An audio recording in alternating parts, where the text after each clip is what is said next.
The Pittsburgh Steelers have major things to fix on defense entering Week 9.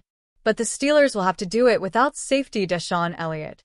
In his weekly Tuesday press conference, head coach Mike Tomlin ruled out Elliott for Sunday's matchup against the Indianapolis Colts. Elliott could be declared out this week also, with his hyperextended knee, Tomlin told reporters. Elliott appeared to hyperextend his leg while trying to tackle Green Bay Packers tight end Tucker Kraft in the second half Sunday night. Elliott's foot was caught under another player, which caused his leg to bend the wrong way. The veteran safety left the game and didn't return. NBC sideline reporter Melissa Stark reported Elliott appeared very emotional while entering the locker room. In 5 games this season, Elliott has posted 38 combined tackles, including 1 tackle for loss. He also has 1 interception, 2 pass defenses, 3 quarterback hits, and a forced fumble. Steelers DeSean Elliott out in Week 9 versus Colts. When asked to provide clarification on Elliott's status, Tomlin answered Tuesday the veteran safety can be considered week to week. One could argue that's actually good news. Based on the nature of Elliott's injury and his reaction to it, pundits expected it to be a lot worse. ESPN's Jeremy Fowler also reported Monday that Elliott could be out for the remainder of 2025. The Steelers are bracing for safety DeSean Elliott to miss the rest of the season, per sources, Fowler wrote on X. His ACL is intact, and he's working through the nature of the leg injury, so Pittsburgh will hold out hope, but a return is not considered likely at this point. The Steelers are bracing for safety DeSean Elliott to miss the rest of the season, per sources. His ACL is intact, and he's working through the nature of the leg injury, so Pittsburgh will hold out hope, but a return is not considered likely at this point. Tomlin, though, made it clear Tuesday that he didn't have early expectations that Elliott would be out for a significant time. I didn't have any preconceived notions, Tomlin told the media. I just always have learned over the years to wait on clarify from the medical experts. So I don't know if I had a perception. Without preconceived notions that Elliott could be out for the year, it's disappointing the safety will be sidelined for a period of time. The Steelers will particularly miss Elliott this week against the Colts. How Steelers replace Elliott in Week 9. The Steelers have already played 2 games this season without Elliott. He missed both of those contests because of a different knee injury. In those 2 games, Juan Thornhill, Chuck Clark, and Jabril Peppers played a majority of the snaps for the Steelers at safety. Those 3 safeties are in line for bigger roles during Week 9. According to the Pro Football Focus player grades, Clark played the best Sunday against the Packers. Thornhill, though, has the most experience in the Steelers' defense. The organization is also looking at the free agent market for additional depth. Tomlin told reporters the Steelers plan to work out safeties Von Bell and Eddie Jackson on Tuesday. Steelers working out former Bengals S. Von Bell and former Ravens S. Eddie Jackson today, according to Mike Tomlin. Whoever is playing safety for the Steelers this weekend will have their hands full. The Colts are first in points scored and yards in the league. Indianapolis is also ranked in the top 10 in rushing and passing yards. The Steelers will need their safeties to help slow down All-Pro running back Jonathan Taylor. Tomlin's unit must also do a much better job of covering tight ends. Rookie tight end Tyler Warren leads the Colts with 492 receiving yards. Coach Mike Tomlin knows the numbers that have been put up against the Steelers' defense the last 2 games, and he took in those numbers and reflected on them during his Tuesday press conference. The first component of fixing it is acknowledging it, he said. You really don't get an opportunity to fix it until you face those circumstances again, and so we spent some time acknowledging it. We're going to get back to work. We certainly believe that we work in the right spirit. We do the right things environmentally. We're going to get back to work and wait for our opportunity to rectify it.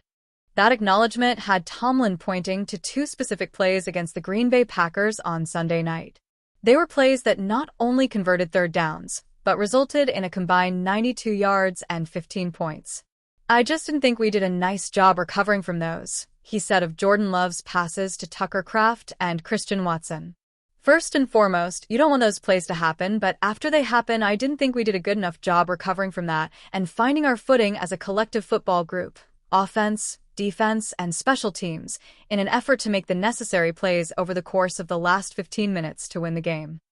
It wasn't a lack of effort after those plays, Tomlin said, but it was more about the mindset.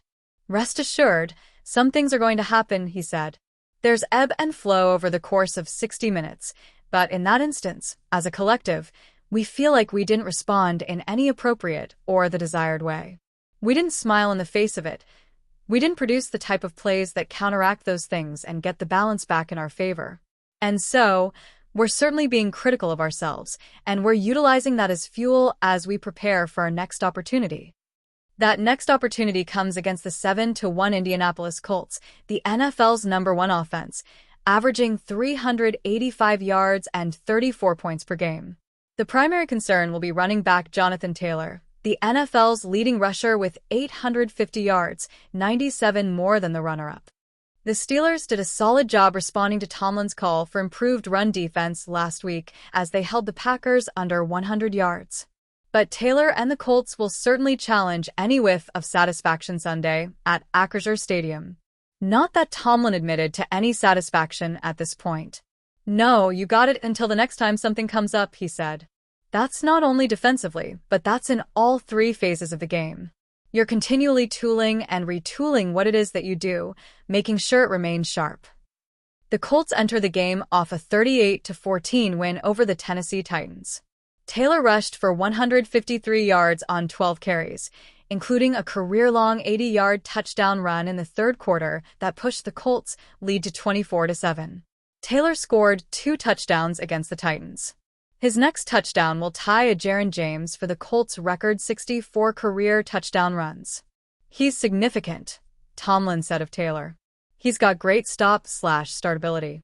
He's got great short area burst and vision. He's got the long speed to finish plays, as evidenced by the 80-yarder that he had last week. But he's always been explosion play capable. When you play a guy like that, man, it's really an all-day job. Because of that home run hitting ability, we've got to do a really good job of setting the edges and certainly being in the appropriate gaps.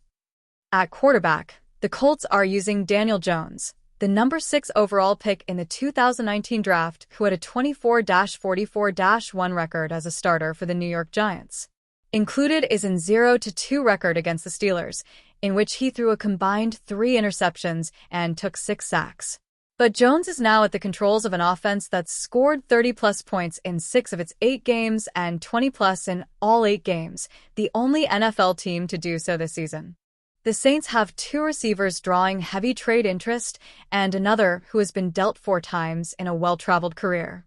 New Orleans also turned to the trade market to acquire a wideout, having sent 4th and 7th round pick to obtain Devon Vele from the Broncos in August. As the deadline nears, however, the Saints are 1-7. The team appears prepared to retain Chris Olave, who is under contract, via the 5th-year option through 2026. At this point in his career, Brandon Cooks is unlikely to fetch much, if anything, in a trade. The former New Orleans first-round pick has not shown much in his return to Louisiana. This leaves Rashid Shaheed as the trade chip to monitor, and it does appear New Orleans is ready to seriously listen to interest. Expecting at least one of the Saints' wideouts to be traded by the November 4th deadline, ESPN's Adam Schefter points to Shaheed as the player interesting most WR-needy teams. With an Olave extension appearing more likely than a trade, Shaheed appears the consolation prize. The speedy Olave sidekick is in a contract year, and his production, in a trade market lacking big names, provides natural interest to clubs hoping to upgrade their respective situations. Teams have been in on Shaheed for multiple weeks. The Saints are using Shaheed a bit differently this year. Having averaged at least 15.6 yards per catch in each of his first 3 seasons and over 17 in 2 of them, the former UDFA is at just 11.1 per reception this year. The Weber State product, though, is on pace to smash his career high for receptions. He already has 39 grabs for 431 yards. The 2023 season, 46 catches, 719 yards, represents his best thus far, but WR-needy teams are on the lookout. And Shaheed's situation could be upgraded soon. New Orleans has seen flashes from Spencer Rattler, but after last week's benching, the team is transitioning to second-round rookie Tyler Shaw.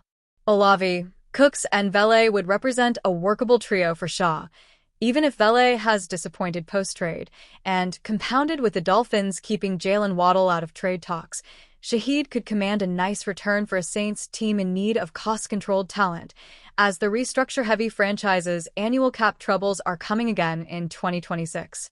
Coming up in our previous offering about Saints wideouts, the Bills, Broncos, and Steelers are among the teams who have made calls on wideouts recently.